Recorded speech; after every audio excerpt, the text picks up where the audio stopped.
सत श्री अकाल जी सारिਆਂ ਨੂੰ स्वागत करदी हाँ मैं तुहाडा अपने channel math with Sumanpreet Kaur ते मैं हाँ सुमनप्रीत कौर ਅਤੇ ਅੱਜ ਦੀ ਇਸ ਵੀਡੀਓ ਦੇ ਵਿੱਚ ਅਸੀਂ ਕਰਾਂਗੇ ਭਾਰਤੀ ਸੰਵਿਧਾਨ ਦੇ ਨਾਲ ਰਿਲੇਟਡ ਕੁਝ ਇੰਪੋਰਟੈਂਟ MCQ।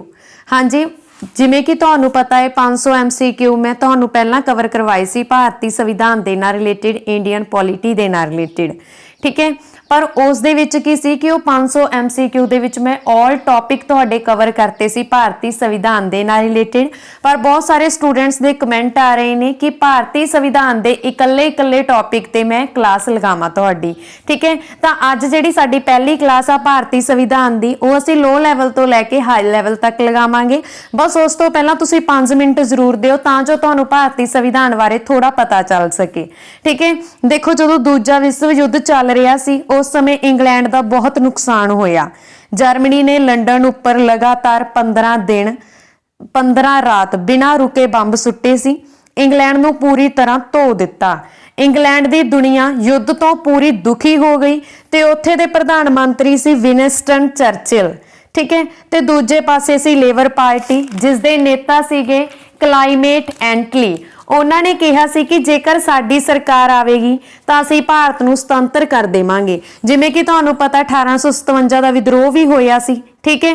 तो उस तो पहला देखो किन्ने विद्रोह हो रहे सीगे जानी कि इहदा मेन कारण की सी कि अंग्रेज सी। अंग्रेज आ जिहड़े भारत उत्ते अपना हक आपदे पैर अजमा रहे सीगे ते उस टाइम तो बाद 1557 तो बाद 1557 दे युद्ध दे विच भी तां अंग्रेज ही सीगे भारत दे विच ते ओ युद्ध कादे लई हो रिहा सी अंग्रेजां नूं भजाउण दे लई। पर अंग्रेजां ने की कीता कि भारत दे लोकां दी सुणनी शुरू करती ते नाल दी नाल अपने पैर भी अजमा लए। फिर अंग्रेज इन्ने ज्यादा चतुर चुस्त हो गए सी लोग उन्हां तो बहुत ज्यादा दुखी सीगे ते ओह लोकां दे अकॉर्डिंग विच तां चल ही रहे सी नाल दी नाल की सी ओह खेड रहे सी। फिर उन्होंने लास्ट ते कह दिता कि तुसीं अपना संविधान ही तैयार कर लो असीं तुहानूं छड्ड के चले जावांगे।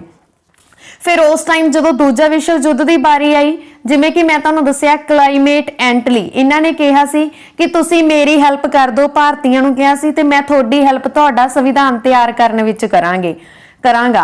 फिर जिमें ही भारतीयां ने उन्हां दी हैल्प कीती उन्हां दा साथ दिता उन्हां दी सरकार बन गई इंग्लैंड दे विच ते जर्मनी दे विच ते ओह भारत नूं सुतंत्र करन लई मान गए। उन्हां ने अपने 3 कैबिनेट मंत्री भेजे सीगे भारत दे विच 1946 दे विच। हुण देखो कैबिनेट मिशन कदों बनिया सी 1946 दे विच उन्हां दे कैबिनेट मंत्री आए सी इस करके असीं कैबिनेट मिशन दा नाम दे दिंने आ ठीक है। 1946 दे विच भेजे सी उन्हां ने भारत उन्हां दा नाम सी क्रिप्स अलेक्जेंडर लॉरेंस। इन्हां ने कि इन्हां दे लीडर सीगे लॉरेंस इन्हां ने साडे भारत नूं 3 काम दे दिते। पहला ये दिता कि तुसीं अंतरिम सरकार बना लो अते अगले 5 सालां तक साडे तो सीखो कि सरकार नूं किवें चलाउणा वा। फिर इन्हां ने कहा कि संविधान बना लो जदों तक तुहाडा संविधान नहीं बन जाता असीं थोड़ी देख रेख करांगे जिवें ही संविधान लागू हो जाएगा असीं इत्थों चले जावांगे ठीक है। तो इस दे लई संविधान दे लई इनडायरैक्ट इलैक्शन करवाईयां गईयां चुने गए लोगों को सैंट्रल हॉल दे विच रखिया गया। सैंट्रल हॉल दे विच बैठ के संविधान लिखिया गया। कैबिनेट मिशन के आधार पर संविधान सभा का गठन 1946 दे विच होया ठीक है। तो हुण पहली इहदे विच सब तो पहला 13 कमेटियां बनाईयां गईयां। सब तो महत्वपूर्ण कमेटी सी ड्राफ्ट कमेटी ठीक है जिन्हों खरड़ा कमेटी भी बोल दिंदे आ। इस दे प्रधान सीगे डॉक्टर भीम राव अंबेडकर। हुण तुहानूं MCQ ये भी पूछा जा सकता है कि उसदे टोटल किन्ने मैंबर सीगे यानी कि ड्राफ्ट जिहड़ी ड्राफ्ट कमेटी आ महत्वपूर्ण है ना तो इसदे टोटल 7 मैंबर सी डॉक्टर भीम राव अंबेडकर दे समेत। तो बाकी दे 6 किहड़े आ N गोपाल स्वामी ठीक है N Madhav Rao doctor DP Khetan ते मुहम्मद सदुल्ला एन एक है KM मुंशी ते एक सीगे अलाई कृष्णा स्वामी अय्यर ठीक है। ये सीगे मैंबर ते संविधान सभा की फिर पहली बैठक हुई 9 दिसंबर 1946 नूं संसद भवन दे विच। इस दे अस्थाई चेयरमैन बने सी डॉक्टर सच्चिदानंद सिन्हा ठीक है। उस समय भारत की संविधान के जिहड़े मैंबर सीगे वो सीगे 399 मैंबर ठीक है। 1946 दे विच किन्ने मैंबर सी 399 मैंबर। फिर देखो जिमें ही पाकिस्तान और बंगलादेश अलग किया गया 1947 दे विच वंड हो गई सी ना उस समय जो पाकिस्तान दे ते बंगलादेश के मैंबर से अपने देशों नूं चले गए ते उस तो बाद इहदे टोटल मैंबर रह गए सी किन्ने मैंबर रह गए सी 299 ਤੇ ਜਦੋਂ ਸੰਵਿਧਾਨ ਵੰਡ ਦੇ ਕਾਰਨ ਕਿੰਨੇ ਮੈਂਬਰ ਰਹਿ ਗਏ 299। ਜਦੋਂ ਸੰਵਿਧਾਨ ਤੇ ਦਸਖਤ ਕਰਨ ਦੀ ਵਾਰੀ ਆਈ ਇਹਨਾਂ ਦੇ ਵਿੱਚੋਂ ਅੱਧਿਆਂ ਦੀ ਡੈਥ ਹੋ ਗਈ ਸੀ, ਕਿਉਂਕਿ ਤੁਹਾਨੂੰ ਪਤਾ ਸੰਵਿਧਾਨ ਨੂੰ ਤਿਆਰ ਕਰਨ ਦੇ ਵਿੱਚ ਲਗਭਗ 3 ਸਾਲ ਜਾਨੀ ਕਿ 2 ਸਾਲ 11 ਮਹੀਨੇ 18 ਦਿਨ ਲੱਗੇ ਸੀ। ਤੇ ਇਸ ਦੇ ਵਿੱਚੋਂ ਜਦੋਂ ਸਾਈਨ ਕਰਨ ਦੀ ਵਾਰੀ ਆਈ ਅੱਧਿਆਂ ਦੀ ਡੈਥ ਹੋ ਗਈ ਤੇ ਰਹਿ ਗਏ ਸੀ ਲਾਸਟ ਤੇ 284, ਜਿਨ੍ਹਾਂ ਦੇ ਵਿੱਚੋਂ 15 ਮਹਿਲਾਵਾਂ ਸੀ। ਠੀਕ ਹੈ, ਹੁਣ ਸੰਵਿਧਾਨ ਕਿੰਨੇ ਲੋਕਾਂ ਦੇ ਸਾਈਨ ਆ 284 ਦੇ ਆ, ਜਿਨ੍ਹਾਂ ਦੇ ਵਿੱਚੋਂ 15 ਮਹਿਲਾਵਾਂ ਵਾ। ਠੀਕ ਹੈ, ਇਹ ਮੈਂ ਤੁਹਾਨੂੰ ਪਹਿਲੀ ਬੈਠਕ ਦੱਸੀ ਸੀ 9 ਦਸੰਬਰ 1946 ਨੂੰ, ਦੂਜੀ ਕਦੋਂ ਹੋਈ 11 ਦਸੰਬਰ 1946 ਨੂੰ। ਠੀਕ ਹੈ, ਤੀਜੀ ਕਦੋਂ ਹੋਈ 13 ਦਸੰਬਰ 1946 ਨੂੰ। ਜਦੋਂ 13 ਦਸੰਬਰ 1946 ਨੂੰ ਤੀਜੀ ਬੈਠਕ ਹੋਈ ਸੀ, ਉਸ ਸਮੇਂ ਭਾਰਤ ਦੇ ਪਹਿਲੇ ਪ੍ਰਧਾਨ ਮੰਤਰੀ ਜਾਨੀ ਕਿ ਉਸ ਸਮੇਂ ਤਾਂ ਨਹੀਂ ਸੀ, ਬਾਅਦ ਚ ਬਣੇ ਸੀ ਨਾ ਇਹ, ਪਰ ਜਦੋਂ 13 ਦਸੰਬਰ 1946 ਨੂੰ ਇਹ ਬੈਠਕ ਹੋਈ ਸੀ ਤਾਂ ਪੰਡਿਤ ਜਵਾਹਰ ਲਾਲ ਨਹਿਰੂ ਨੇ ਉਦੇਸ਼ ਮਤਾ ਪਾਸ ਕਰਕੇ ਸੰਵਿਧਾਨ ਦਾ ਨੀਂਹ ਪੱਥਰ ਰੱਖ ਦਿੱਤਾ ਸੀ। ਠੀਕ ਹੈ, ਤੇ ਇਸ ਦੇ ਸੰਵਿਧਾਨਿਕ ਸਲਾਹਕਾਰ ਬਣਾਏ ਗਏ ਸੀ BN ਰਾਓ। BN ਰਾਓ ਨੇ ਹੀ ਦੂਜੇ ਦੇਸ਼ਾਂ ਦੇ ਸੰਵਿਧਾਨ ਦਾ ਅਧਿਐਨ ਕੀਤਾ, ਜਿੱਥੋਂ ਜੋ ਸੰਵਿਧਾਨ ਚੰਗਾ ਲੱਗਿਆ ਉਹ ਆਪਣੇ ਦੇਸ਼ ਦੇ ਵਿੱਚ ਲੈ ਕੇ ਆਏ। ਠੀਕ ਹੈ, ਹੁਣ ਆਪਾਂ ਗੱਲ ਕਰਦੇ ਹਾਂ ਸੰਵਿਧਾਨ ਫਿਰ ਬਣ ਕੇ ਕਦੋਂ ਤਿਆਰ ਹੋਇਆ। ਸੰਵਿਧਾਨ ਬਣ ਕੇ ਤਿਆਰ ਹੋਇਆ 26 ਨਵੰਬਰ 1949 ਨੂੰ। ਠੀਕ ਹੈ, ਬਣ ਕੇ ਤਿਆਰ ਹੋ ਗਿਆ, ਪਰ ਲਾਗੂ ਕਦੋਂ ਹੋਇਆ 26 ਜਨਵਰੀ 1950 ਨੂੰ। ਠੀਕ ਹੈ, ਤਾਂ ਇਹ ਹੁਣ ਤੁਸੀਂ ਯਾਦ ਰੱਖਣਾ, ਲਾਗੂ 1950 ਨੂੰ ਕੀਤਾ ਗਿਆ ਕਿਉਂਕਿ ਸਾਡੇ ਭਾਰਤ ਦੇ ਪਹਿਲੇ ਪ੍ਰਧਾਨ ਮੰਤਰੀ ਪੰਡਿਤ ਜਵਾਹਰ ਲਾਲ ਨਹਿਰੂ ਜੀ ਨੇ 1930 ਦੇ ਵਿੱਚ ਹੀ ਕਹਿ ਦਿੱਤਾ ਸੀ ਕਿ ਸੰਪੂਰਨ ਸਵਰਾਜ ਦੀ ਮੰਗ ਕੀਤੀ ਸੀ 1930 ਦੇ ਵਿੱਚ, ਤੇ ਇਹਨਾਂ ਨੇ 1930 ਦੇ ਵਿੱਚ ਹੀ ਆਪਣਾ ਝੰਡਾ ਲਹਿਰਾਤਾ ਸੀ ਕਿ ਅੰਗਰੇਜ਼ ਸਾਨੂੰ ਆਜ਼ਾਦੀ ਦੇਣ ਚਾਹੇ ਨਾ ਦੇਣ, ਅਸੀਂ ਤਾਂ 26 ਜਨਵਰੀ 1930 ਨੂੰ ਆਪਣਾ ਤਿਰੰਗਾ ਲਹਿਰਾ ਦੇਣਾ। ਠੀਕ ਹੈ, ਇਹਨਾਂ ਨੇ ਪਰ ਕੀ ਕਿਹਾ ਸੀ ਕਿ ਅਸੀਂ 1930 ਦੇ ਵਿੱਚ ਜਾਨੀ ਕਿ ਇਹਨਾਂ ਨੇ ਜਿਹੜੀ ਇਹ ਘੋਸ਼ਣਾ ਕੀਤੀ ਸੀਗੀ, ਇਹਨਾਂ ਨੇ ਕੀਤੀ ਸੀਗੀ ਜੀ 1929 ਦੇ ਵਿੱਚ, ਦਸੰਬਰ 1929 ਦੇ ਵਿੱਚ, ਕਿਉਂਕਿ ਇੰਡੀਅਨ ਨੈਸ਼ਨਲ ਕਾਂਗਰਸ ਦੀ ਮੀਟਿੰਗ ਹੋਈ ਸੀ, ਉਸ ਦੇ ਪ੍ਰਧਾਨ ਸੀ ਪੰਡਿਤ ਜਵਾਹਰ ਲਾਲ ਨਹਿਰੂ, ਤੇ ਇਹਨਾਂ ਨੇ ਕਹਿ ਦਿੱਤਾ ਸੀ ਕਿ ਅੰਗਰੇਜ਼ ਸਾਨੂੰ ਆਜ਼ਾਦੀ ਦੇਣ ਚਾਹੇ ਨਾ ਦੇਣ, ਅਸੀਂ ਤਾਂ ਆਖਰੀ ਸੰਡੇ ਨੂੰ ਜਾਨੀ ਕਿ 26 ਜਨਵਰੀ ਸੀ ਆਖਰੀ ਸੰਡੇ 1930 ਦੇ ਵਿੱਚ ਪਹਿਲੀ ਵਾਰ ਝੰਡਾ ਲਹਿਰਾ ਦੇਣਾ। ਠੀਕ ਹੈ, ਤਾਂ ਉਸ ਟਾਈਮ ਕੀ ਹੋਇਆ, ਫਿਰ ਇਹਨੂੰ ਮਿਨੀ ਇੰਡੀਪੈਂਡੈਂਸ ਕਿਹਾ ਜਾਣ ਲੱਗਿਆ। ਠੀਕ ਹੈ, ਜੇ ਅਸੀਂ ਉਸੇ ਦਿਨ ਨੂੰ ਸੰਵਿਧਾਨ ਲਾਗੂ ਕਰ ਦਿੰਦੇ, ਹੁਣ 26 ਨਵੰਬਰ 1949 ਨੂੰ ਹੀ ਲਾਗੂ ਕਰ ਦਿੰਦੇ, ਤਾਂ ਇਸ ਡੇ ਦੀ ਤਾਂ ਕੋਈ ਇੰਪੋਰਟੈਂਸ ਹੀ ਨਹੀਂ ਰਹਿ ਜਾਣੀ ਸੀ। ਠੀਕ ਹੈ, ਇਸ ਕਰਕੇ 2 ਮਹੀਨੇ ਵੇਟ ਕਰ ਲਈ ਗਈ, 26 ਜਨਵਰੀ 1950 ਨੂੰ ਸੰਵਿਧਾਨ ਲਾਗੂ ਕੀਤਾ ਗਿਆ। ਹੁਣ ਆਪਾਂ ਚੱਲਦੇ ਹਾਂ MCQ ਤੇ, ਜੋ ਤੁਹਾਡੇ ਲਈ ਕਾਫੀ ਹੀ ਜ਼ਿਆਦਾ ਇੰਪੋਰਟੈਂਟ ਆ। ਸਾਡਾ ਅੱਜ ਦਾ ਟੌਪਿਕ ਆ ਭਾਰਤੀ ਸੰਵਿਧਾਨ ਦਾ ਵਿਕਾਸ। ਕੱਲ ਅਸੀਂ ਕਰਾਂਗੇ ਪ੍ਰਸਤਾਵਨਾ। ਠੀਕ ਹੈ, ਅਸੀਂ ਸੰਵਿਧਾਨ ਦੇ ਇਕੱਲੇ ਟੌਪਿਕ ਕਵਰ ਕਰਾਂਗੇ। ਸੰਸ਼ੋਧਨ ਮੈਂ ਤੁਹਾਨੂੰ ਕੱਲ ਕਰਵਾ ਚੁੱਕੀ ਹਾਂ, ਜਿੰਨੇ ਵੀ ਸੰਸ਼ੋਧਨ ਹੋ ਚੁੱਕੇ ਆ ਸੰਵਿਧਾਨ ਦੇ ਵਿੱਚ। ਠੀਕ ਹੈ, ਭਾਰਤੀ ਸੰਵਿਧਾਨ ਦੇ ਪਿਤਾਮਾ ਕਿਸ ਨੂੰ ਕਿਹਾ ਜਾਂਦਾ ਹੈ? ਹਾਂਜੀ, ਭਾਰਤੀ ਸੰਵਿਧਾਨ ਦੇ ਜਿਹੜੇ ਪਿਤਾਮਾ ਉਹ ਕਿਹਨਾਂ ਨੂੰ ਕਿਹਾ ਜਾਂਦਾ? ਜਿਵੇਂ ਕਿ ਮੈਂ ਤੁਹਾਨੂੰ ਦੱਸਿਆ ਸੀ, ਡਰਾਫਟ ਕਮੇਟੀ ਸਭ ਤੋਂ ਮਹੱਤਵਪੂਰਨ ਸੀ। ਦੇਖੋ, ਹਰੇਕ ਇਨਸਾਨ ਨੂੰ ਆਪਣੀ ਜਗ੍ਹਾ ਕੋਈ ਨਾ ਕੋਈ ਬਣਾਉਣੀ ਪੈਂਦੀ ਹੈ। ਠੀਕ ਹੈ, ਕਈ ਇਨਸਾਨ ਆਉਂਦੇ ਆ ਦੁਨੀਆ ਤੇ, ਬਹੁਤ ਇਨਸਾਨ ਆਉਂਦੇ ਆ ਚਲੇ ਜਾਂਦੇ ਆ। ਠੀਕ ਹੈ, ਮਤਲਬ ਡੇ ਬਾਈ ਡੇ ਆ ਜਿਹੜੇ ਨਵੇਂ ਬੱਚੇ ਆਉਂਦੇ ਆ, ਫਿਰ ਉਸ ਤੋਂ ਬਾਅਦ ਆਪਣਾ ਕੋਈ ਨਾ ਕੋਈ ਮਹਾਨ ਕੰਮ ਕਰਕੇ ਚਲੇ ਜਾਂਦੇ ਆ, ਪਰ ਕਈਆਂ ਦੇ ਮਹਾਨ ਕੰਮ ਸਾਡੇ ਇਤਿਹਾਸ ਦੇ ਵਿੱਚ ਮਤਲਬ ਕਿ ਰਿਕਾਰਡ ਬਣਾ ਜਾਂਦੇ ਆ। ਜਿਵੇਂ ਹੁਣ ਆਪਾਂ ਗੱਲ ਕੀਤੀ ਸੀ ਕਿ ਡਰਾਫਟ ਕਮੇਟੀ ਮਹੱਤਵਪੂਰਨ ਸੀ, ਹੁਣ ਕਮੇਟੀਆਂ ਤਾਂ 13 ਬਣੀਆਂ ਸੀ, ਮਹੱਤਵਪੂਰਨ ਡਰਾਫਟ ਕਮੇਟੀ ਕਿਵੇਂ ਹੋ ਗਈ? ਇਹਨੇ ਵੀ ਤਾਂ ਆਪਣਾ ਸਥਾਨ ਬਣਾਇਆ। ਇਸ ਦੇ ਪ੍ਰਧਾਨ ਸੀਗੇ ਡਾਕਟਰ ਭੀਮ ਰਾਓ ਅੰਬੇਡਕਰ। ਇਹਨਾਂ ਨੇ ਬਾਕੀ ਕਮੇਟੀਆਂ ਦੀ ਵੀ ਦੇਖ ਰੇਖ ਕੀਤੀ ਤੇ ਉਹਨਾਂ ਦੇ ਵਿੱਚ ਵੀ ਦੱਸਿਆ ਉਹਨਾਂ ਨੂੰ ਕਿ ਕਿੱਥੇ ਕੀ ਗਲਤ ਆ ਤੇ ਕਿੱਥੇ ਕੀ ਸਹੀ ਕਰਨਾ ਵਾ, ਜਦੋਂ ਸੰਵਿਧਾਨ ਲਿਖ ਰਹੇ ਸੀ। ਇਸ ਕਰਕੇ ਇਹਨਾਂ ਨੂੰ ਭਾਰਤੀ ਸੰਵਿਧਾਨ ਦੇ ਪਿਤਾਮਾ ਕਿਹਾ ਜਾਂਦਾ, ਕਿਉਂਕਿ ਇਹਨਾਂ ਦਾ ਬਹੁਤ ਵੱਡਾ ਯੋਗਦਾਨ ਆ। ਆਪਸ਼ਨ ਇੱਥੇ ਸੀ ਰਾਈਟ ਆ। ਠੀਕ ਹੈ, ਡਾਕਟਰ ਭੀਮ ਰਾਓ ਅੰਬੇਦਕਰ। ਅਗਲਾ ਪ੍ਰਸ਼ਨ, ਸੰਵਿਧਾਨ ਦੀ ਪਹਿਲੀ ਬੈਠਕ ਕਦੋਂ ਹੋਈ ਸੀ? ਹਾਂਜੀ, ਹੁਣ ਐਜ਼ ਅ ਟੈਸਟ ਮੰਨਦੇ ਹੋਏ ਤੁਸੀਂ ਇਸ ਨੂੰ ਅਟੈਂਪਟ ਕਰੋ। ਮੈਂ ਬਹੁਤ ਸ਼ਾਰਟ ਦੇ ਵਿੱਚ ਤੁਹਾਨੂੰ ਦੱਸ ਦਿੱਤਾ। ਠੀਕ ਹੈ, ਕਿਸੇ ਦਿਨ ਡਿਸਕਸ ਕਰਾਂਗੇ ਅਸੀਂ ਥਿਊਰੀ ਲੈਕਚਰ ਵੀ, ਪਰ ਅੱਜ ਬਹੁਤ ਸ਼ਾਰਟ ਦੇ ਵਿੱਚ ਤੇ ਜਲਦੀ ਦੇ ਵਿੱਚ ਦੱਸਿਆ ਵਾ। ਸੰਵਿਧਾਨ ਸਭਾ ਦੀ ਪਹਿਲੀ ਬੈਠਕ ਕਦੋਂ ਬੁਲਾਈ ਗਈ ਸੀ? ਤਾਂ ਇਹ ਬੁਲਾਈ ਗਈ ਸੀ ਜੀ 9 ਦਸੰਬਰ 1946 ਨੂੰ ਪਹਿਲੀ ਬੈਠਕ ਹੋਈ ਸੀ, ਜਿਸ ਦੇ ਅਸਥਾਈ ਰੂਪ ਦੇ ਵਿੱਚ ਚੇਅਰਮੈਨ ਬਣੇ ਸੀ ਡਾਕਟਰ ਸਚਿਦਾਨੰਦ ਸਿਨਹਾ। ਅਗਲਾ ਪ੍ਰਸ਼ਨ, ਡਰਾਫਟ ਕਮੇਟੀ ਦੇ ਵਿੱਚ ਕੁੱਲ ਕਿੰਨੇ ਮੈਂਬਰਾਂ ਨੂੰ ਸ਼ਾਮਿਲ ਕੀਤਾ ਗਿਆ ਸੀ? ਹਾਂਜੀ, ਐਜ਼ ਅ ਟੈਸਟ ਮੰਨ ਕੇ ਆਨਸਰ ਦਿਓ। ਮੈਂ ਤੁਹਾਨੂੰ ਪਹਿਲਾਂ ਦੱਸ ਚੁੱਕੀ ਹਾਂ ਇਸ ਦੇ ਬਾਰੇ। ਡਰਾਫਟ ਕਮੇਟੀ ਜਿਸ ਦੇ ਚੇਅਰਮੈਨ ਸੀ, ਜਿਸ ਦੇ ਪ੍ਰਧਾਨ ਸੀ ਡਾਕਟਰ ਭੀਮ ਰਾਓ ਅੰਬੇਦਕਰ। ठीक है। इस दे विच टोटल 7 मैंबर सी ते 7 दे मैं तुहानूं नाम दस चुकी हाँ। डॉक्टर भीम राव समेत, ठीक है, डॉक्टर भीम राव अंबेडकर, दूसरे सीगे एन माधव राव, ठीक है, एक सी डी.पी. खैतान, एक मुहम्मद सदुल्ला अते के.एम. मुंशी, ठीक है, एन गोपाल स्वामी, अला कृष्णा स्वामी अय्यर, ये तुसीं याद रखना, अलादी। अगला प्रश्न, संविधान की ड्राफ्ट कमेटी के सामने किस व्यक्ति द्वारा प्रस्तावना बारे विचार रखा गया सी? हाँ जी, संविधान की जिहड़ी ड्राफ्ट कमेटी सी उस दे सामने किस व्यक्ति द्वारा प्रस्तावना बारे विचार रखा गया सी? तो राइट आंसर है जी ऑप्शन नंबर सी, पंडित जवाहर लाल नेहरू जी द्वारा। अगला प्रश्न, विश्व का सब तो विस्तृत लिखती संविधान किस देश का है? हाँ जी, पूरी दुनिया दे विच सब तो लिखती लंबा संविधान, सब तो ज़्यादा लिखती लंबा संविधान किहड़े देश का है? तो वह है जी साडे देश भारत का। Option number C is the right answer. अगला प्रश्न, संविधान सभा विच कुल किन्ने मैंबरां नूं शामिल किया गया सी? हाँ जी, संविधान सभा दे विच टोटल किन्ने मैंबर शामिल किए गए सी? हुण दसो तुसीं। जिहड़ी पहली मीटिंग हुई सी 9 दसंबर 1946 नूं, इस दे विच इह संसद भवन दे विच होई सी, ठीक है।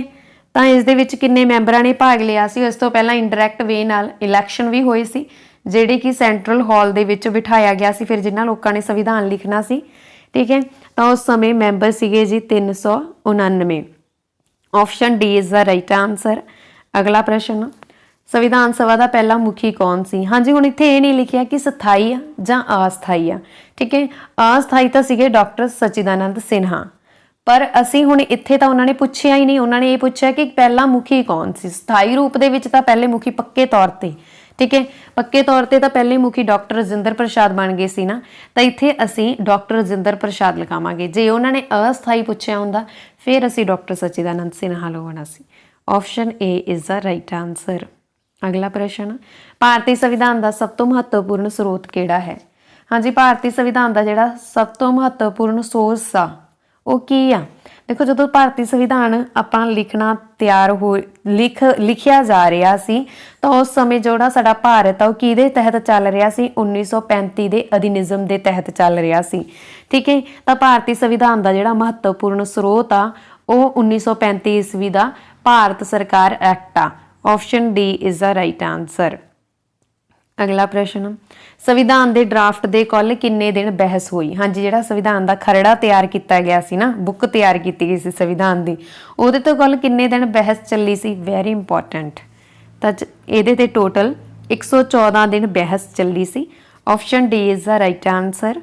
अगला प्रश्न, डॉक्टर भीम राव अंबेडकर की चोण किस राज विचों की गई? हाँ जी, डॉक्टर भीम राव अंबेडकर की जिहड़ी चोण आ वो पश्चिमी बंगाल दे विचों होई सी। Option A is the right answer.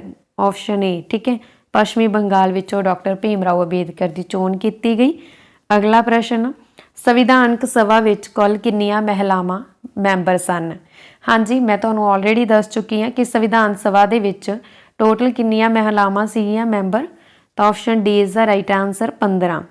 अगला प्रश्न आ जी, भारत की वंड पिछों संविधानक सभा का पुनर्गठन कदों किया गया?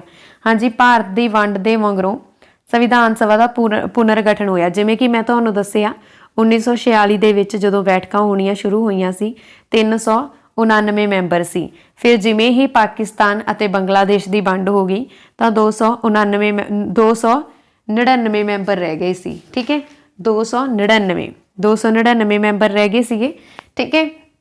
ये वंड का कारण सी कि 299 मैंबर रह गए सी ते वंड दे मगरों जिहड़ा पुनर्गठन होया सी वो 9 दसंबर 1946 नूं होया सी। सॉरी, 1946 नूं तां पहली बैठक हुई सी, 1947 च वंड हुई है ना, तो राइट आंसर 9 दसंबर 1947 होवेगा। Option B is the right answer. अगला प्रश्न, भारतीय संविधान विच कुल किन्नियां अनुसूचियां नूं शामिल किया गया? हाँ जी, भारतीय संविधान दे विच कुल किन्नियां अनुसूचियां नूं शामिल किया गया? हुण तुहानूं ये भी पता होना चाहिए, जदों भारतीय संविधान बन के तैयार होया सी इहदे 22 भाग सी, ठीक है, 395 इहदे विच अनुछेदां सीगियां ते 8 इहदे विच अनुसूचियां सी। हुण उहने ये नहीं लिखिया, डिपेंड कर रहा है ऑप्शन ते भी, ठीक है। तो वर्तमान समय की गल हो रही है, मतलब उन्हें विच मैंशन नहीं किया किते भी कि वर्तमान समय दे विच भारत दीयां किन्नियां अनुसूचियां हन, उन्हें डायरैक्ट देता। तो हुण आपां वर्तमान समय की गल कर लैंदे हां। वर्तमान समय दे विच भारतीय संविधान के जिहड़े भाग आ 25 आ, ठीक है। अनुच्छेदां ने 448 ते अनुसूचियां ने 12। हुण दो आंसर जल्दी नाल कमेंट बॉक्स च। भारतीय संविधान विच कुल किन्नियां अनुसूचियां नूं शामिल किया गया? डिपेंड अपॉन ऑप्शन, क्योंकि तुसीं देख सकते हो कि इस दे विच ना तो उन्हें सानूं मूल संविधान बारे बोलिया कि जदों संविधान बन के तैयार होया सी, ते दूसरी गल कि उहदे विच 8 दी कोई ऑप्शन भी नहीं, ठीक है। तो असीं 12 ऑप्शन लगावांगे क्योंकि वर्तमान समय दे विच 12 अनुसूचियां ने। अगला प्रश्न, हाँ जी, भारतीय संविधान की ड्राफ्ट कमेटी के मुखी कौन सन? हाँ जी, जी ड्राफ्ट कमेटी बनाई गई सी, इस दे मुखी कौन सन? तो मैं तुहानूं ऑलरेडी दस चुकी हाँ, डॉक्टर भीम राव अंबेडकर सी। Option sorry doctor Bhim Rao Ambedkar, option A is the right answer. अगला प्रश्न, झंडा कमेटी का मुखी कौन सी? हाँ जी, एक झंडा कमेटी भी सी। कमेटियां देखो 13 बनाई गई सी ना, तो उन्हां दे विचों एक झंडा कमेटी भी सी। झंडा कमेटी के चेयरमैन कौन सन? तो ये सन जी JB Kripalani, option B is the right answer, ठीक है। अगला प्रश्न जी असीं करते हैं, भारतीय संविधान के किहड़े भाग विच पंचायती राज एक्ट का प्रबंध किया गया सी? हाँ जी, भारतीय संविधान के किहड़े भाग विच पंचायती राज एक्ट का प्रबंध किया गया? भाग 9 दे विच। भाग 9 दे विच पंचायती राज एक्ट का प्रबंध किया गया। अगला प्रश्न, भारतीय संविधान के किस अनुच्छेद का संबंध जम्मू और कश्मीर के विशेष दर्जे नाल सी? हाँ जी, भारतीय संविधान के किस अनुच्छेद का संबंध जम्मू और कश्मीर के विशेष दर्जे नाल सी? तो अनुच्छेद 390 का संबंध, option C is the right answer. अगला प्रश्न है जी, निर्देशक सिद्धांतों का प्रमुख उद्देश्य देश विच किहो जिहा लोकतंत्र स्थापित करना सी?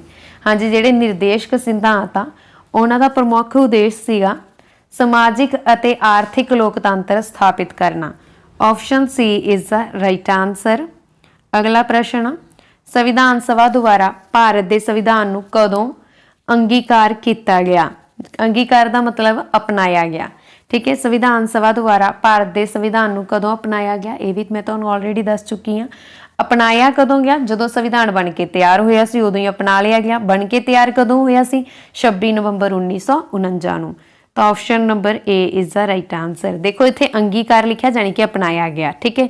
पर जेकर तुहानूं पुछ लिया जाए कि लागू कदों किया गया, फिर तुसीं 26 नवंबर 1950 सॉरी फिर तुसीं 26 जनवरी 1950 लगाओगे, ठीक है। हुण 26 नवंबर 1949 नूं बन के जिहड़ा संविधान वो तैयार होया सी ते उस वेले ही अपना लिया गया सी, ठीक है। ऑप्शन ए इत्थे राइट आंसर है। अगला प्रश्न, केशवानंद के मामले विच जज सिकरी दे ने हेठ लिखियां विचों किस नूं संविधान का मूल तत्त मन्निया सी? हाँ जी, केशवानंद के मामले दे विच जज सिकरी ने हेठ लिखियां दे विच किस नूं संविधान का एक मूल तत्त मन्निया? तो इन्हां ने संविधान की सर्वउच्चता नूं मूल तत्त मन्निया, संविधान का धर्म निरपेख सरूप मन्निया, शक्तियां की अलिहदगी नूं मन्निया, यानी कि उपरोक्त सारे। Option D is the right answer. अगला प्रश्न है जी, हाँ जी, जज चंद्रचूड़ ने मिनरला मिलस दे मामले विच हेठ लिखियां विचों किस नूं संविधान के मूल तत्त दी विच जोड़ दिता? वैरी इंपॉर्टेंट, इस तरह के एग्जाम दे विच अक्सर पूछ ले जाते हैं। रिसेंटली जो साडे नाल रिलेटेड आ, जज चंद्रचूड़ ने मिनरवा मिलस दे मामले विच इन्हां दे विचों किस नूं संविधान के मूल तत्तां की सूची दे विच जोड़िया? न्यायिक कार्यशीलता शक्तियां नूं, संसद दीआं संशोधन शक्तियां नूं, मूल अधिकार अते निर्देशक सिद्धांतां विचकार संतुलन नूं, उपरोक्त सारे ही इस दा राइट आंसर है, ऑप्शन डी। अगला प्रश्न, भारत का संविधान भारत नूं किस रूप विच वर्णित करता है? हाँ जी, भारत का संविधान आ जिहड़ा वो भारत नूं राज संघ के रूप विच वर्णित करता है, option A is the right answer. अगला प्रश्न, संविधान के अनुच्छेद 1 विच भारत नूं की कहा गया है? हाँ जी, संविधान के अनुच्छेद 1 यानी कि आर्टिकल 1। हुण देखो आर्टिकल 1 भाग 1 किहदे नाल संबंधित आ? भाग 1 आ जिहड़ा किहदे नाल संबंधित आ? उहदे विच ही तां आर्टिकल 1 आउणगे ना। भाग 1 आ जिहड़ा वो किहदे नाल संबंधित आ? संघ अते उहनां दे खेत्रां नाल, ਜਾਣੀ ਕਿ ਅਨੁਛੇਦ 1 ਤੋਂ 4 ਆ ਜਿਹੜੇ ਭਾਗ 1 ਦੇ ਵਿੱਚ ਆਉਂਦੇ ਆ। ਹੁਣ 1 ਦੀ ਗੱਲ ਹੋ ਗਈ ਤਾਂ ਇਹਦੇ ਵਿੱਚ ਸੰਘ ਅਤੇ ਉਹਨਾਂ ਦੇ ਖੇਤਰ ਦੀ ਗੱਲ ਹੋਈ ਆ ਤਾਂ ਤੁਸੀਂ ਦੇਖੋ ਰਾਜਾਂ ਦਾ ਸੰਘ ਆਪਸ਼ਨ ਸੀ ਰਾਈਟ ਆਨਸਰ ਹੈ। ਜੇਕਰ ਤੁਹਾਨੂੰ ਇਸ ਤਰ੍ਹਾਂ ਪਤਾ ਹੋਵੇਗਾ ਨਾ ਤਾਂ ਤੁਸੀਂ ਇਹਨਾਂ ਨੂੰ ਇੱਕ ਦੂਜੇ ਨਾਲ ਲਿੰਕ ਕਰਕੇ ਯਾਦ ਰੱਖ ਸਕਦੇ ਹੋ। ਅਗਲਾ ਪ੍ਰਸ਼ਨ ਆ, ਭਾਰਤੀ ਸੰਵਿਧਾਨ ਦੀ ਨਿਆਇਕ ਸਮੀਖਿਆ ਵਿਸ਼ੇਸ਼ਤਾਵਾਂ ਨੂੰ ਕਿਸ ਦੇਸ਼ ਦੇ ਸੰਵਿਧਾਨ ਤੋਂ ਗ੍ਰਹਿਣ ਕੀਤਾ ਗਿਆ ਹੈ? ਹਾਂਜੀ, ਭਾਰਤੀ ਸੰਵਿਧਾਨ ਦੇ ਵਿੱਚ ਜਿਹੜੀ ਨਿਆਇਕ ਸਮੀਖਿਆ ਵਾ ਉਹਦੀ ਵਿਸ਼ੇਸ਼ਤਾ ਨੂੰ ਅਸੀਂ ਕਿਹੜੀ ਦੇਸ਼ ਤੋਂ ਲਿਆ ਵਾ? ਤਾਂ ਨਿਆਇਕ ਸਮੀਖਿਆ ਜਾਨੀ ਕਿ ਨਿਆਂ ਸੰਬੰਧੀ ਜਿਹੜੇ ਅਧਿਕਾਰ ਆ, ਨਿਆਂ ਬਾਰੇ ਜਾਣਕਾਰੀ ਆ, ਠੀਕ ਹੈ, ਉਹ ਅਸੀਂ ਕਿਹੜੇ ਦੇਸ਼ ਤੋਂ ਲਈ ਆ? ਤਾਂ ਉਹ ਅਸੀਂ ਲਈ ਆ ਜੀ ਅਮਰੀਕਾ ਤੋਂ। Option number B is the right answer, America. America ਤੋਂ ਅਸੀਂ ਪ੍ਰਸਤਾਵਨਾ ਦੀ ਜਾਣਕਾਰੀ ਲਈ ਆ, ਠੀਕ ਹੈ, ਮੂਲ ਅਧਿਕਾਰ ਲਈ ਆ, ਸੁਪਰੀਮ ਕੋਰਟ ਲਿਆ ਵਾ, ਨਿਆਇਕ ਸਮੀਖਿਆ ਲਈ ਆ, ਰਾਸ਼ਟਰਪਤੀ ਦੀਆਂ ਸ਼ਕਤੀਆਂ ਤੇ ਕੰਮ ਲਈ ਆ, ਉਪ ਰਾਸ਼ਟਰਪਤੀ ਦਾ ਅਹੁਦਾ ਲਿਆ, ਠੀਕ ਹੈ, ਇਹ ਤੁਸੀਂ ਯਾਦ ਰੱਖਣਾ। ਅਗਲਾ ਪ੍ਰਸ਼ਨ, ਸੰਵਿਧਾਨ ਸਭਾ ਦਾ ਗਠਨ ਕੈਬਨਿਟ ਮਿਸ਼ਨ ਦੀ ਸਿਫਾਰਿਸ਼ ਤੇ ਕਦੋਂ ਹੋਇਆ ਸੀ? ਹਾਂਜੀ, ਸੰਵਿਧਾਨ ਸਭਾ ਦਾ ਗਠਨ ਕੈਬਨਿਟ ਮਿਸ਼ਨ ਦੀ ਸਿਫਾਰਿਸ਼ ਤੇ 16 ਮਈ 1946 ਨੂੰ ਹੋਇਆ ਸੀ। Option A is the right answer. Cabinet mission ਦੀ ਗੱਲ ਕੀਤੀ ਹੈ ਨਾ, ਤਾਂ ਕੈਬਨਿਟ ਮਿਸ਼ਨ ਦਾ ਨਾਮ ਵੀ ਤਾਂ ਕੈਬਨਿਟ ਮੰਤਰੀਆਂ ਤੋਂ ਹੀ ਦਿੱਤਾ ਗਿਆ ਨਾ, ਜਿਹੜੇ ਆਏ ਸੀਗੇ ਸਾਡੇ ਭਾਰਤ ਨੂੰ ਸੰਭਾਲਣ ਦੇ ਲਈ, ਠੀਕ ਹੈ। ਅਗਲਾ ਪ੍ਰਸ਼ਨ, ਦਿੱਲੀ ਕਦੋਂ ਭਾਰਤ ਦੀ ਰਾਜਧਾਨੀ ਬਣੀ? ਦੇਖੋ ਹੁਣ ਡਿਪੈਂਡ ਕਰਦਾ ਆਪਸ਼ਨ ਤੇ। 1911 ਦੇ ਵਿੱਚ ਤਾਂ ਘੋਸ਼ਣਾ ਹੋਈ ਸੀ, ਉਹਨੂੰ ਇਹ ਲਿਖਣਾ ਚਾਹੀਦਾ ਸੀ ਕਿ ਦਿੱਲੀ ਨੂੰ ਭਾਰਤ ਦੀ ਰਾਜਧਾਨੀ ਬਣਾਉਣ ਦੀ ਘੋਸ਼ਣਾ ਕਦੋਂ ਹੋਈ? 1911 ਚ। ਫਿਰ 1927 ਦੇ ਵਿੱਚ ਦਿੱਲੀ ਨੂੰ ਨਵੀਂ ਦਿੱਲੀ ਦਾ ਨਾਮ ਦਿੱਤਾ ਗਿਆ। ਫਾਈਨਲੀ 13 ਫਰਵਰੀ 1931 ਦੇ ਵਿੱਚ ਦਿੱਲੀ ਭਾਰਤ ਦੀ ਕੈਪੀਟਲ ਬਣੀ ਸੀ। ਹੁਣ 1931 ਦੀ ਤਾਂ ਆਪਸ਼ਨ ਨਹੀਂ, ਤਾਂ ਫਿਰ ਤੁਸੀਂ ਪੇਪਰ ਦੇ ਵਿੱਚ ਵੀ 1931 ਨਾ ਲੱਭੋ, ਤਾਂ ਇਸ ਕਰਕੇ ਮੈਂ ਤੁਹਾਡੀ ਪ੍ਰੈਕਟਿਸ ਕਰਾਉਣ ਦੇ ਲਈ ਐਜ਼ ਇਟ ਇਜ਼ ਹੀ ਐਡ ਕੀਤਾ ਵਾ ਕਿ ਦਿੱਲੀ ਕਦੋਂ ਭਾਰਤ ਦੀ ਰਾਜਧਾਨੀ ਬਣੀ।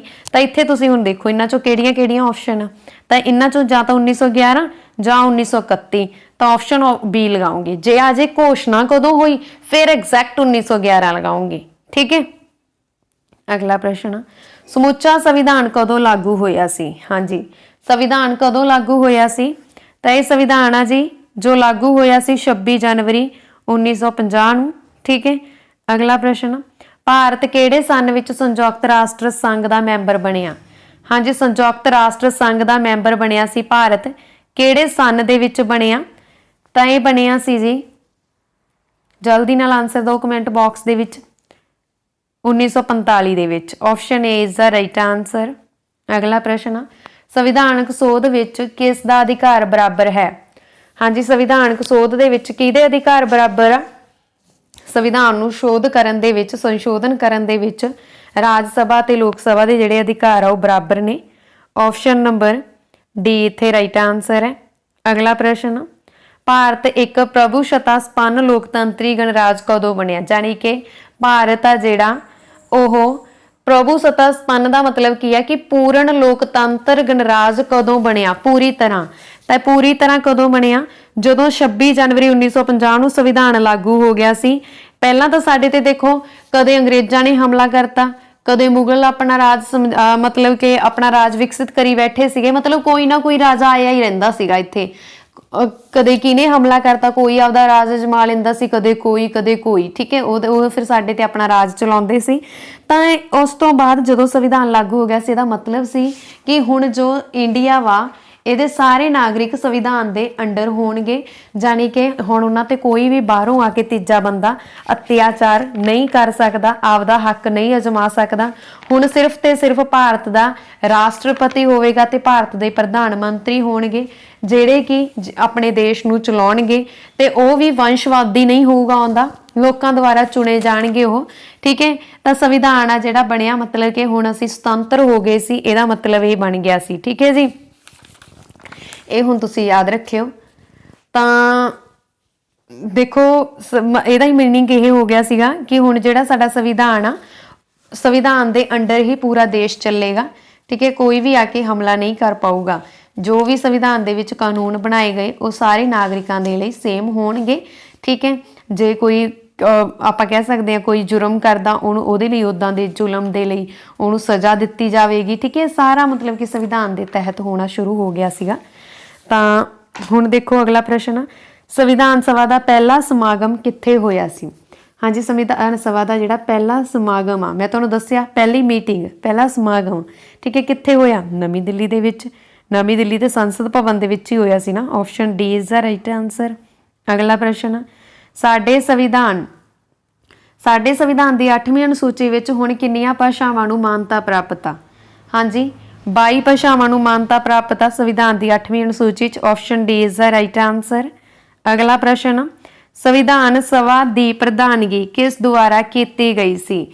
हाँ जी, संविधान सभा की जिहड़ी प्रधानगी आ वो किस द्वारा की गई सी? जल्दी नाल आंसर दो कमेंट बॉक्स दे विच। हुण इत्थे ये नहीं लिखिया पहली मीटिंग जां दूजी मीटिंग, ठीक है। जे पहली लिखिया हुंदा तां डॉक्टर सचिदानंद सिन्हा लगाउणा सी, पर हुण की लिखिया होया संविधान सभा की प्रधानगी पक्के तौर पर प्रधानगी डॉक्टर राजेंद्र प्रसाद नूं मिल गई सी। Option C is the right answer. अगला प्रश्न, आधुनिक अर्थां विच संविधान शब्द का प्रयोग किहड़ी सदी विच होया?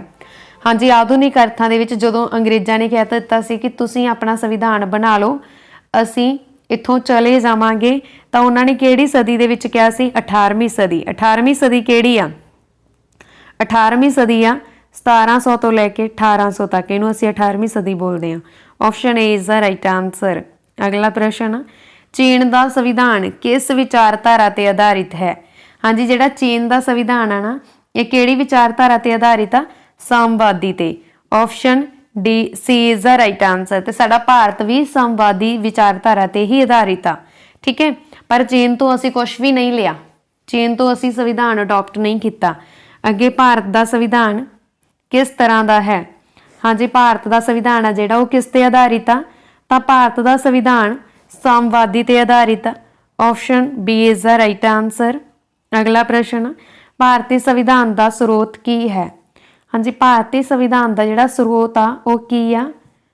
मेन साधन की आ? भारतीय जनता वा, ठीक है। Option A is the right answer. अगला प्रश्न, भारतीय संविधान बनाने वाली सभा की स्थापना किसने की सी? हाँ जी, भारतीय संविधान बनाने वाली सभा की जिहड़ी स्थापना वा ये किन्ना ने की सी? तां इह सभा की स्थापना की सी जी बरतानवी संसद दे एक एक्ट ने, जिवें कि मैं तुहानूं दस्सिया कि क्रिप्स मिशन क्रिप्स बोल दिता, इत्थे आउणा वा कैबिनेट मिशन। जिवें मैं तुहानूं दस्सिया कि कैबिनेट मंत्री आए सी 3, ठीक है, उन्हां दे देख रेख हेठा कैबिनेट मिशन बनाया गया सी 1946 च। तां ओहदी गल हो रही है इत्थे, बस थोड़ा घुमा फिरा के लिखता कि बरतानवी संसद दे एक एक्ट ने। Option B is the right answer. अगला प्रश्न, संविधान का मुख उद्देश भारतीय जनता नूं हेठ लिखियां विचों किहड़ा अधिकार दिवाउणा है? हाँ जी, संविधान का जिहड़ा मुख उद्देश आ वो भारतीय जनता नूं इन्हां दे विचों न्याय ते सुतंत्रता का अधिकार, समानता का अधिकार ते भाईचारे का अधिकार दिवाउणा है। Option D is the right answer. अगला प्रश्न, सुतंत्रता, समानता अते भाईचारा जिसनों संविधान द्वारा भारत वासियों नूं प्रदान करन दा यतन किया गया, यह न्याय दे मुख टीचे हन। किहड़े न्याय दे मुख टीचे आ? समाजिक न्याय दे, आर्थिक दे ते राजनीतिक दे। उपरोक्त सारे ही इसका राइट आंसर है। अगला प्रश्न, हेठ लिखियां विचों किहड़ा भारतीय संविधान का स्रोत नहीं है? हाँ जी, इन्हां दे विचों भारतीय संविधान का स्रोत किहड़ा नहीं गा, पहला आपां रीड कर लैंदे आ। भारतीय संविधान का वाद विवाद ये तो है, ठीक है, इसका स्रोत आ कि उहदे ते वाद विवाद चले सी। फिर संविधानिक मैंबरां दी राय, संविधान मैंबरां दी राय भी हुंदी है, भी इहदा मेन स्रोत आ। बरतानवी संसद का वाद विवाद, इहदा कोई वाद विवाद नहीं होया सी, वो तो एक सहमति हुई सी, एक डील हुई सी। Option C is the right answer, ठीक है। अगला प्रश्न, हेठ लिखियां विचों किस देश के संविधान तो भारतीय संविधान ने कुछ भी प्राप्त नहीं किया? हाँ जी, इन्हां दे विचों किहड़े-किहड़े देश आ जिन्हां तो भारतीय संविधान ने कुछ भी अडॉप्ट नहीं किया या भारतीय संविधान नहीं लिआंदा गया? भारतीय संविधान लिआउण दी जिम्मेवारी किहदी सी? किहने अध्ययन किया सी? संविधानक सलाहकार कौन सी भारतीय संविधान दे? BN राओ। तो उन्होंने ही होरां देशां दे संविधान का अध्ययन किया अते जो चंगा लग्या वो लैके आए। हाँ जी, इन्हां दे विचों जेकर असीं गल करिए ऑप्शन ए दी, बाकी ऑप्शन भी देखते हैं। अमरीका तो असीं बहुत कुछ लिया, प्रस्तावना, मूल अधिकार, सुप्रीम कोर्ट, न्यायिक समीक्षा, राष्ट्रपति दीयां शक्तियां ते काम, उप राष्ट्रपति दा आउंदा, ठीक है। उन्होंने देश तो कुछ भी नहीं लिया। तो देखते हैं अगे चीन। हाँ जी, चीन तो असीं नहीं लिया कुछ, ठीक है। कैनेडा की गल करिए तो ये तो असी संघात्मक प्रणाली लई आ, संघी प्रणाली का संविधान केंद्र सरकार के अधीन शक्तियां लईआं। ठीक है। ब्रिटेन की गल करिए, ब्रिटेन तो असी संसदी शासन प्रणाली लई आ, कानून बनाने की प्रक्रिया लई आ, सिंगल नागरिकता यानी कि आपां इकहरी नागरिकता ब्रिटेन तो लई आ, अमेरिका च दोहरी नागरिकता। अगला प्रश्न, भारतीय सरकार की मंत्रिमंडल व्यवस्था किस देश की मंत्रिमंडल व्यवस्था ते आधारित है? हाँ जी, भारतीय सरकार की जिहड़ी मंत्रिमंडल व्यवस्था वा यह ब्रिटेन की मंत्रिमंडल व्यवस्था ते आधारित आ। Option A is the right answer. Britain तो असी संसदी सरकार लई आ, 2 सदनात्मक शासन प्रणाली लई आ। ठीक है। ते मैं संसद के मैंबरां दे विशेष अधिकार असी ब्रिटेन तो ही लई आ। अगला प्रश्न, हेठ लिखियां विचों किहड़ी विशेषता नूं ब्रिटेन के संविधान तो प्राप्त नहीं किया गया? हाँ जी, किहड़ी विशेषता जिन्हों ब्रिटेन के संविधान तो प्राप्त नहीं किया गया? तो मैं तुहानूं ऑलरेडी दस चुकी हाँ, संसदी सरकार, 2 सदनात्मक शासन प्रणाली, संसद के मैंबरां दे विशेष अधिकार, इकहरी नागरिकता, कानून बनाने की प्रक्रिया, संसदी शासन प्रणाली। ये सारा कुछ असीं ब्रिटेन तो लिया, बट असीं सर्वोच्च अदालत ब्रिटेन तो नहीं लई। Option D is the right answer. असीं ये अमेरिका तो लई आ। अगला प्रश्न, संयुक्त राज्य अमेरिका के संविधान तो किहड़ी विशेषता प्राप्त नहीं की? हाँ जी, हुण असीं अमेरिका तो इन्हां दे विचों की नहीं लिया? अमेरिका का मैं तुहानूं 2 बार दस दिता भी इहदी क्लास दे विच कि असीं किहड़े-किहड़े लए आ। प्रस्तावना, मूल अधिकार, सुप्रीम कोर्ट, न्यायिक समीक्षा, राष्ट्रपति दीआं शक्तियां ते काम उप राष्ट्रपति दा आउंदा, ये असीं अमेरिका तो लए आ। ठीक है। हाँ जी, अगला प्रश्न असीं करदे हां, कैनेडा के संविधान तो असीं की लिया? हाँ जी, कैनेडा के संविधान तो असीं संघी प्रणाली का संविधान यानी कि संघात्मक केंद्र सरकार के अधीन शक्तियां लईआं। तो ऑप्शन नंबर इत्थे बी राइट आंसर है, संघात्मक स्वरूप। जेकर असीं गल करिए मौलिक अधिकार की, ये असीं अमेरिका तो लिया। राज दे नीति निर्देशक तत्त ये असीं आयरलैंड तो लिया। सर्वउच्च असीं अमेरिका तो लिया। अगला प्रश्न, आयरलैंड के संविधान तो असीं किहड़े विचार प्राप्त किए हैं? मैं तुहानूं ऑलरेडी दस चुकी हाँ कि आयरलैंड के आधार तो जां आयरलैंड के संविधान तो असीं राजां दे नीति के निर्देशक सिद्धांत अते राज सभा की जानकारी लई आ। Option C is the right answer. अगला प्रश्न, हेठ लिखियां विचों किहड़ी विशेषता भारतीय संविधान की मुख्य विशेषता नहीं है? हाँ जी, भारतीय संविधान की मुख्य विशेषता नहीं है तो लचकीला, फ्लैक्सीबल नहीं गा भारतीय संविधान। देखो ऑप्शन डी सी इत्थे राइट आंसर है। ठीक है। लिखती तो हैगा ही हैगा, प्रभु सत्ता, समाजवादी, धर्म निरपेक्ष ते लोकतांत्रिक गणतंत्र भी हैगा, संघी शासन का स्वरूप भी है, तो लचकीला नहीं गा। अगला प्रश्न, भारत विच न्यायपालिका किस अधीन आउंदी है? हाँ जी, भारत विच जिहड़ी न्यायपालिका है ये किहदे अधीन आउंदी आ? न्यायपालिका सुतंत्र आ, किसी दे अधीन नहीं आउंदी। Option A is the right answer. अगला प्रश्न, हेठ लिखियां विचों किहड़ी विशेषता भारतीय संविधान की मुख्य विशेषता नहीं है? हाँ जी, भारतीय संविधान की मुख्य विशेषता नहीं है, किहड़ी नहीं गी? दोहरी नागरिकता। ऑप्शन डी इत्थे राइट आंसर है। दोहरी नागरिकता भारतीय संविधान की मुख्य विशेषता नहीं है। ठीक है जी, ये तुसीं याद रखना क्योंकि भारतीय संविधान दे विच इकहरी नागरिकता जो असीं ब्रिटेन तो अडॉप्ट की आ। अगला प्रश्न, हेठ लिखियां विचों किहड़ा कथन सही है? हाँ जी, कथन पढ़ लेने। भारतीय संविधान का स्वरूप एकात्मक है परंतु इसकी आत्मा संघात्मक है। नहीं जी, भारतीय संविधान की जिहड़ी आत्मा वा वो एकात्मक आ ते स्वरूप संघात्मक आ। तो राइट आंसर इत्थे ऑप्शन बी बनेगा। ठीक है। अगला प्रश्न, हेठ लिखियां विचों किहड़ी विशेषता भारतीय संविधान की संघी विशेषता नहीं है? हाँ जी, भारतीय संविधान की संघी विशेषता नहीं है, वो किहड़ी विशेषता है इहदे विचों? जल्दी नाल आंसर कमेंट बॉक्स दे विच लिखो। जिहड़ी भारतीय संविधान की संघी विशेषता नहीं गी, तां संघी विशेषता का मतलब जिहड़ी किसी राजां दे नाल संबंधित नहीं गी, तां इह हैगी आ जी ऑप्शन बी इकहरी नागरिकता। ठीक है जी, ये किसी संघ दे नाल संघात्मक दे नाल रिलेटेड नहीं गी। अगला प्रश्न, हेठ लिखियां विचों किहड़ी विशेषता भारतीय संविधान की एकात्मक विशेषता है? हाँ जी, भारतीय संविधान की एकात्मक विशेषता है 2 सदनी संसद यानी कि लोक सभा और राज्य सभा। ये भारतीय संविधान की एकात्मक विशेषता है। Option C is the right answer. अगला प्रश्न, हेठ लिखियां विचों किहड़ी विशेषता भारतीय संविधान की एकात्मक विशेषता नहीं है? हाँ जी, पहला असी हेठ लिखियां दी गल हो रही सी, तुसीं ये ना सोचियो कि सेम ही MCQ में ऐड किते आ, नहीं। हाँ, क्वेश्चन जरूर सेम आ पर ऑप्शन नहीं गियां सेम कि जो हेठां दिते गए आ उन्हां दे विचों दसो संविधान की एकात्मक विशेषता किहड़ी हैगी आ ते किहड़ी नहीं गी। हुण तुसीं दसणी आ कि किहड़ी नहीं गी। देखो, भारतीय संविधान अर्ध कठोर संविधान नहीं गा, बल्कि सारिਆਂ ਦੇ ਲਈ ही सेम आ। ਇਹਦੇ ਵਿੱਚ सब कुछ सेम आ, अद्धा कठोर नहीं कह सकते आपां।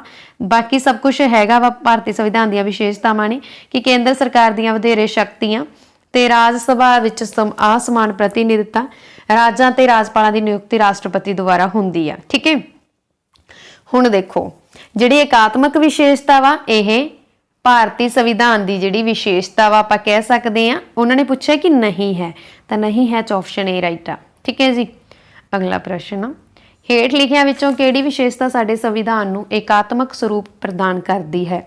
ਹਾਂਜੀ, एकात्मक ਸਰੂਪ ਪ੍ਰਦਾਨ ਕਰਦੀ ਆ ਉਹ ਕਿਹੜੀ ਵਿਸ਼ੇਸ਼ਤਾ ਵਾ? ਜਿਹੜੀ एकात्मक ਸਰੂਪ ਪ੍ਰਦਾਨ ਕਰਦੀ ਉਹ ਹੈਗੀ ਆ ਜੀ ਐਮਰਜੈਂਸੀ, ਜਾਨੀ ਕਿ ਆਪਾਤਕਾਲ, ਕੇਂਦਰੀ ਸ਼ਕਤੀ ਕੇਂਦਰੀ ਸੰਸਦ ਦੇ ਨਾਲ, ਤੇ ਰਾਜ ਸਰਕਾਰਾਂ ਨੂੰ ਹੁਕਮ ਦੇਣ ਦੀ ਕੇਂਦਰ ਸਰਕਾਰ ਦੀ ਸ਼ਕਤੀ। ਇਹ option D is the right answer ਹੈ, ਉਪਰੋਕਤ ਸਾਰੇ ਹੀ। ਅਗਲਾ ਪ੍ਰਸ਼ਨ, ਹਾਂਜੀ, ਇਹ ਕਿਸਨੇ ਕਿਹਾ ਸੀ ਕਿ ਭਾਰਤ ਦਾ ਨਵਾਂ ਸੰਵਿਧਾਨ ਇੱਕ ਅਜਿਹੀ ਸਰਕਾਰ ਦੀ ਵਿਵਸਥਾ ਨੂੰ ਸਥਾਪਿਤ ਕਰੇਗਾ ਜੋ ਆਮ ਕਰਕੇ ਬਹੁਤ ਜ਼ਿਆਦਾ ਸੰਘੀ ਹੋਵੇਗੀ ਤੇ ਆਮ ਤੌਰ ਤੇ ਚਰਿੱਤਰ ਤੋਂ ਨਿਰਪੇਖਿਤ ਹੋਵੇਗੀ। ਇੱਕ एकात्मक ਰਾਜ ਜੋ ਸੰਘੀ ਵਿਸ਼ੇਸ਼ਤਾ ਤੋਂ ਮੁਕਤ ਹੋਵੇਗਾ, ਇੱਕ ਸੰਘੀ ਰਾਜ ਦੇ ਸਥਾਨ ਤੇ ਜੋ एकात्मक ਵਿਸ਼ੇਸ਼ਤਾਵਾਂ ਤੋਂ ਵੀ ਮੁਕਤ ਹੋਵੇਗਾ। ਤਾਂ ਇਹ ਕਿਹਾ ਸੀ ਡਾਕਟਰ KC ਹੇਅਰ ਨੇ। Option A is the right answer. ਅਗਲਾ ਪ੍ਰਸ਼ਨ ਆ ਜੀ, ਹੇਠ ਲਿਖਿਆਂ ਵਿੱਚੋਂ ਕਿਹੜੇ ਕਾਰਨ ਨੇ ਭਾਰਤੀ ਸੰਵਿਧਾਨ ਦੇ ਨਿਰਮਾਤਾਵਾਂ ਵਿੱਚ ਇੱਕ ਸ਼ਕਤੀਸ਼ਾਲੀ ਕੇਂਦਰ ਦੀ ਸਥਾਪਨਾ ਲਈ ਪ੍ਰੇਰਿਤ ਕੀਤਾ?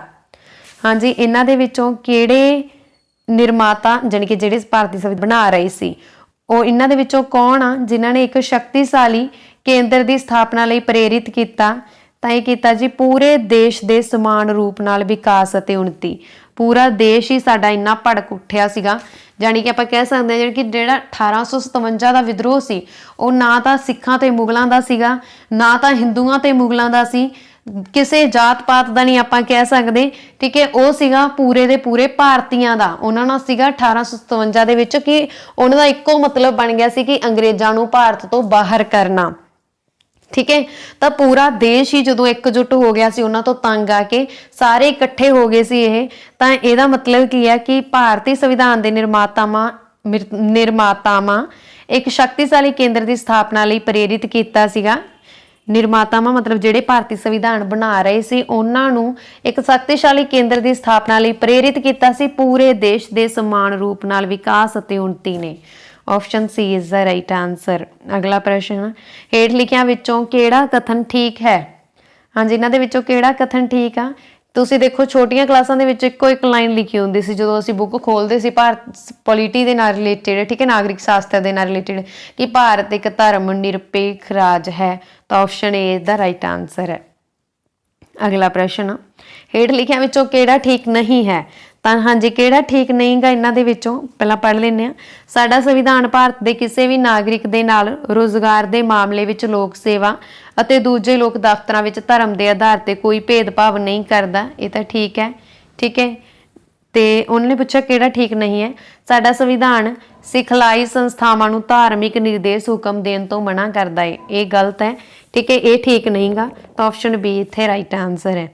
ਅਗਲਾ ਪ੍ਰਸ਼ਨ, ਭਾਰਤੀ ਸੰਵਿਧਾਨ, ਹਾਂਜੀ ਲਾਈਨ ਪੂਰੀ ਕਰਨੀ ਹੈ। ਇਹਦੇ ਵਿੱਚ ਬਣੇਗਾ ਕਿ ਭਾਰਤੀ ਸੰਵਿਧਾਨ ਰਾਜ ਦੇ 3 ਤੱਤ ਕਾਰਜਪਾਲਿਕਾ, ਵਿਧਾਨਪਾਲਿਕਾ ਤੇ ਨਿਆਂਪਾਲਿਕਾ ਦਾ ਸੁਖਦਾਈ ਤਾਲਮੇਲ ਹੈ। Option D is the right answer. ਅਗਲਾ ਪ੍ਰਸ਼ਨ ਹੈ ਜੀ, ਹੇਠ ਲਿਖਿਆਂ ਵਿੱਚੋਂ ਕਿਹੜਾ ਕਥਨ ਠੀਕ ਨਹੀਂ ਹੈ? ਹਾਂਜੀ, ਇਹਨਾਂ ਦੇ ਵਿੱਚੋਂ ਕਿਹੜਾ ਕਥਨ ਠੀਕ ਨਹੀਂ ਗਾ? ਤਾਂ ਭਾਰਤੀ ਸੰਵਿਧਾਨ ਵਿੱਚ ਲੋਕਮਤ ਸੰਗ੍ਰਹਿ ਦਾ ਪ੍ਰਬੰਧ ਆ। ਭਾਰਤੀ ਸੰਵਿਧਾਨ ਦੇ ਵਿੱਚ ਜਿਹੜਾ ਲੋਕਮਤ ਸੰਗ੍ਰਹਿ ਦਾ ਪ੍ਰਬੰਧ ਆ ਭਾਰਤੀ ਸੰਵਿਧਾਨ। ਤਾਂ ਆਪਸ਼ਨ ਸੀ ਇੱਥੇ ਰਾਈਟ ਆਂਸਰ ਹੈ ਕਿ ਇਹਨਾਂ ਦੇ ਵਿੱਚੋਂ ਇਹੀ ਕਥਨ ਠੀਕ ਨਹੀਂ ਗਾ। ਭਾਰਤੀ ਸੰਵਿਧਾਨ ਵਿੱਚ ਸੋਧ ਲਈ ਇੱਕੋ ਜਿਹੀ ਪ੍ਰਕਿਰਿਆ ਨਹੀਂ ਹੈ। ਹਾਂਜੀ, ਸੋਧਾਂ ਦੇ ਲਈ ਇੱਕੋ ਇੱਕ ਪ੍ਰਕਿਰਿਆ ਨਹੀਂ ਗੀ। ਤੇ ਰਾਜ ਦੀ ਵਿਧਾਨਪਾਲਿਕਾ ਨੂੰ संविधान शोध की प्रक्रिया नूं शुरू करन दा अधिकार नहीं है, भी बिल्कुल ठीक है। फिर भारतीय संविधान विच शोध लियाउण दी प्रक्रिया नूं संसद के किसी भी सदन विच आरंभ किया जा सकता है, बिल्कुल ठीक है। अगला प्रश्न है जी, भारतीय संविधान के हेठ लिखियां विचों किस प्रबंध नूं सधारण बहुमत द्वारा केंद्रीय सदन विच सोधिया जा सकदा? हाँ जी, भारतीय संविधान दे विच 3 तरह संशोधन हो सकते हैं, एक सधारण बहुमत नाल, एक विशेष बहुमत नाल, एक राज्यां दे विशेष बहुमत नाल। ठीक है, तो भारतीय संविधान दे विच हेठ लिखियां दे विचों किहड़ा प्रबंध है जिस नूं सधारण बहुमत द्वारा केंद्रीय संसद विच सोधिया जा सकता है? तो वह है जी भारतीय नागरिकता दीयां योग्यतावां। Option D is the right answer. अगला प्रश्न, भारतीय राष्ट्रपति की चोण संबंधी किस प्रबंध नूं सोधे जाण दी प्रक्रिया हेठ लिखियां प्रक्रियावां विचों गलत है? संविधानक प्रस्ताव पास होना चाहिए है। जो भी आप संविधान के बारे पढ़ते हैं कि संविधान दे विच जिहड़ा पास संविधान दे विच कोई बिल धन बिल है जां नहीं, तां ये लोक सभा का स्पीकर देखदा वा। ठीक है, तो ये की लिखिया कि दोवें सदनां दे संपूर्ण मैंबरां दा बहुमत हुंदा वा, ते गलत आ, सिर्फ लोक सभा की गल कर सकते हैं आप इहदे विच। ठीक है, तो दूसरा भी तुहाडे कोल गलत आ, दोवें सदन आ गया, तो ऑप्शन डी लगावांगे कि इन्हां विचों कोई नहीं। अगला प्रश्न, भारतीय संविधान कदों पास होया?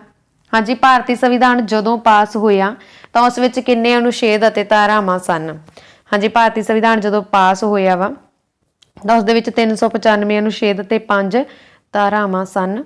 अगला प्रश्न, संविधान सभा ने उद्देश प्रस्ताव कदों स्वीकार किया सी? हाँ जी, संविधान सभा ने उद्देश प्रस्ताव 22 जनवरी 1947 दे विच पेश किया सी। ठीक है, option C is the right answer. 1947 आना। ठीक है, उद्देश प्रस्ताव 1947 दे विच पास होया तो 22 जनवरी 1947 ऑप्शन बी आ। अगला प्रश्न, इंदिरा गांधी बनाम राज नारायण के मामले विच जज चंद्रचूड़ ने हेठ लिखे किस तत्त नूं संविधान के मूल ढांचे का मूल तत्त पाया सी? हाँ जी, इंदिरा गांधी बनाम राज नारायण के मामले विच जज चंद्रचूड़ ने हेठ लिखियां दे विचों किहड़े तत्त नूं मूल ढांचे का मुख ढांचे का मूल तत्त पाया? तो उन्होंने दर्जे दे अति मौके की समानता, कानून अते शासन, धर्म निरपेक्षता अते अंतहीकरण की सुतंत्रता। ऑप्शन डी इत्थे राइट आंसर है। अगला प्रश्न, भारत की संविधान नूं संविधान सभा किस योजना द्वारा गठित किया गया? हाँ जी, भारतीय संविधान सभा नूं किहड़ी योजना द्वारा गठित किया गया सी? ऑप्शन तुहाडे सामने है, जल्दी नाल आंसर दो कमेंट बॉक्स च। Cabinet mission. Option D is the right answer. अगला प्रश्न, संविधान सभा की मीटिंग का अध्यक्ष कौन सी? हाँ जी, जेकर तुहानूं इत्थे तक वीडियो लगी है, चंगी लगी है, तुहानूं मेहनत दिख रही है तो प्लीज़ वीडियो नूं वध तों वध शेयर जरूर कर दिता जाए। संविधान सभा की पहली मीटिंग का अध्यक्ष कौन सी, यानी कि प्रधान कौन सी पहली मीटिंग का? डॉक्टर सचिदानंद सिन्हा। जिहड़ी मीटिंग 9 दिसंबर 1946 नूं होई सी। ठीक है, उस दे कौन सीगे प्रधान? दसो जल्दी। तो उसके प्रधान सीगे पहली मीटिंग दे डॉक्टर सचिदानंद सिन्हा, बाकी मीटिंगां दे डॉक्टर राजेंद्र प्रसाद सी। अगला प्रश्न, संविधान सभा ने राष्ट्रीय गीत नूं कदों अपनाया? हाँ जी, संविधान सभा ने राष्ट्रीय गीत नूं कदों मतलब कि राष्ट्रीय बनाया? गीत तो पहला ही सीगा ना, तो राष्ट्रीय गीत नूं राष्ट्रीय होने का दर्जा कदों दिता गया? तो राष्ट्रीय झंडे के रूप में तिरंगे नूं अपना लिया गया सी। ठीक है, तो राष्ट्रीय झंडे के रूप के तिरंगे नूं अपनाया गया, कदों अपनाया गया? संविधान सभा ने 22 जुलाई 1947 नूं तिरंगे नूं राष्ट्रीय झंडे के रूप में अपनाया। तो राष्ट्रीय गान जन गण मन, जिहड़ा कि रविंद्रनाथ टैगोर द्वारा लिखा गया वा। ठीक है, तो भारत के राष्ट्रीय गान के रूप में स्वीकार किया गया। पर आपां गल कर रहे हैं गीत की। राष्ट्रीय गीत आ वंदे मातरम। ठीक है, तो वंदे मातरम नूं 24 जनवरी 1950 ਦੇ ਵਿੱਚ ਰਾਸ਼ਟਰੀ ਗੀਤ ਅਪਣਾਇਆ ਗਿਆ ਤੇ ਉਸ ਤੋਂ ਇਲਾਵਾ 24 ਜਨਵਰੀ 1950 ਨੂੰ ਹੀ ਰਾਸ਼ਟਰੀ ਗਾਨ ਅਪਣਾਇਆ ਗਿਆ। ਇਹ ਤੁਸੀਂ ਯਾਦ ਰੱਖਣਾ। ਆਪਸ਼ਨ ਸੀ ਇੱਥੇ ਰਾਈਟ ਆਨਸਰ ਹੈ। ਹਾਂਜੀ, ਇਸ ਦੇ ਨਾਲ ਸਾਡੀ ਅੱਜ ਦੀ ਇਹ ਵੀਡੀਓ ਖਤਮ ਹੁੰਦੀ ਹੈ। ਇਹ ਵੀਡੀਓ ਤੁਹਾਨੂੰ ਕਿਸ ਤਰ੍ਹਾਂ ਦੀ ਲੱਗੀ ਕਿਰਪਾ ਕਰਕੇ ਕਮੈਂਟ ਬਾਕਸ ਦੇ ਵਿੱਚ ਜ਼ਰੂਰ ਦੱਸ ਦੇਣਾ।